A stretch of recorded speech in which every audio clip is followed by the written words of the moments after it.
రేవంత్ రెడ్డి గారిని చూస్తే 1 ఇయర్ నుంచి కేటీఆర్ గారికి నిద్రపడతలే. ఎందుకంటే ఎప్పుడు జైలుకి పోతాడో అర్థం కాని పరిస్థితి, ఎప్పుడేమైందో అర్థం కాని పరిస్థితి. నేను జైలుకి పోతా అన్నాడు.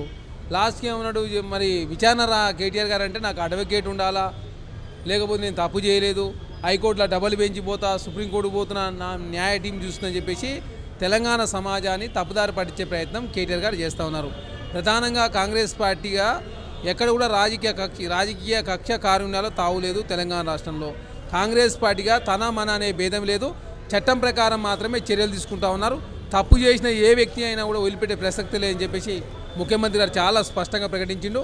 ఇక్కడ కార్ రేసింగ్ వ్యవహారంలో 23 కోట్ల రూపాయలు ఒకసారి, ఇంకొకసారి 23 కోట్ల రూపాయలు, అంటే మొత్తం 46 కోట్ల రూపాయలు ఆర్బీఐ నిబంధనలు ఫాలో కాకపోవడం మూలంగా ప్రధానంగా 9 కోట్ల రూపాయల పెనాల్టీ కట్టాల్సి వచ్చింది. కాబట్టి మొత్తం 55 కోట్ల రూపాయలు.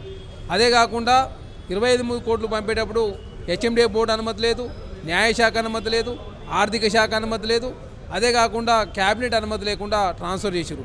రెండోసారి పంపించేటప్పుడు ఏకంగా ఎలక్షన్ కోడ్ అమల్లో ఉన్నది కాబట్టి ఎలక్షన్ కమిషన్ అనుమతి తీసుకోవాలా, అదే కాకుండా ఆర్బీఐ అనుమతి తీసుకోవాలా, ఫెమా అనుమతి తీసుకోవాలా, ఆర్థిక శాఖ, న్యాయశాఖ ఇవన్నీ ఏ అనుమతి తీసుకోకుండా తెలంగాణ రాష్ట్రంలో ప్రజాధనాన్ని వృధా చేసే దానిలో భాగంగా కేటీఆర్ గారు బ్రిటన్లో లండన్కు అమౌంట్ ట్రాన్స్ఫర్ చేయడంతో ప్రధానంగా ప్రజాధనం వృధా అయింది. కాబట్టి దానిలో భాగంగా ఏసీబీ కేసు అయింది.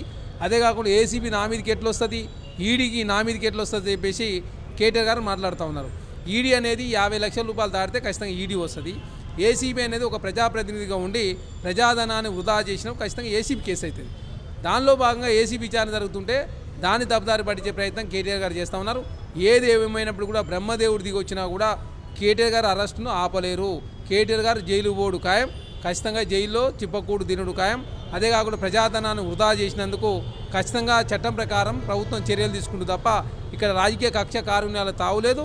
తెలంగాణ రాష్ట్రంలో ప్రజాప్రభుత్వం ఎక్కడ కూడా చట్ట విరుద్ధంగా కానీ చట్టబద్ధంగా కానీ మాత్రమే ఎవరినైనా అరెస్ట్ చేస్తుంది తప్ప చట్టవిరుద్ధంగా ఏ వ్యక్తి మీద కూడా చర్యలు తీసుకోవడం లేదు. ఇలా ఆలోచించవచ్చా? అంటే రైతులకు 15,000 ఇస్తా అని చెప్పి 12,000 ఇచ్చి రైతుల ఆలోచనని పట్టించడానికి ఈ కార్ రేస్ అనేది తెర మీదకి తెచ్చిరనేసి భావించారు. ఇక్కడ రైతులకు సంబంధించి కాంగ్రెస్ ప్రభుత్వం చాలా స్పష్టంగా చెప్పింది, మేము రాష్ట్ర ఆర్థిక పరిస్థితి బాగాలేదు, 12వ రోజు నుంచి ఆర్బీఐ మీద ఆధారపడి తెలంగాణ రాష్ట్రంలో ఓడీలు తీసుకొచ్చి రాష్ట్రాన్ని నడుపుతూ ఉన్నాం. కాబట్టి ఖచ్చితంగా ఆర్థిక పరిస్థితి పురోగతి వచ్చినప్పుడు ఖచ్చితంగా రైతులకు ఇచ్చిన మాట ప్రకారం 15,000 రూపాయలు ఇస్తామని చెప్పేసి చాలా స్పష్టంగా ప్రకటించారు. అదే కాకుండా రైతు బంధు పెట్టినప్పుడు 4,000 రూపాయలు కేసీఆర్ గారు ఇచ్చారు. తర్వాత 5,000 రూపాయలు చేశారు. కాంగ్రెస్ పార్టీకి 7,500 రూపాయలు ఇస్తానని చెప్పి 6,000 రూపాయలు ఇస్తానని చెప్పినాం. ఖచ్చితంగా జనవరి 26వ తారీఖు నుంచి 6,000 రూపాయలు రాష్ట్ర ప్రభుత్వం ఇవ్వబోతా ఉంది. రైతులకు 500 రూపాయలు బోనస్ ఇచ్చినాం, 21,000 కోట్లు రుణమాఫీ చేసినాం. అదే కాకుండా గిట్టుబాటు ధర కూడా రైతాంగం కల్పిస్తూ ఉంది. దేశంలో ఏ రాష్ట్రంలో రైతులకు సంక్షేమానికి 54,300 కోట్ల రూపాయలు ఏ రాష్ట్ర ప్రభుత్వం ఖర్చు పెట్టలేదు. కాంగ్రెస్ ప్రభుత్వం ప్రజాప్రభుత్వం ఖర్చు పెడతా ఉంది. కాబట్టి ప్రజాప్రభుత్వం చేస్తున్న మంచి కార్యక్రమాలు చూసి ఓరలేక కాంగ్రెస్ ప్రభుత్వాన్ని బదనాం చేసే ప్రయత్నం బీఆర్ఎస్ పార్టీ చేస్తాం. Subscribe us and press the bell icon for more interesting updates.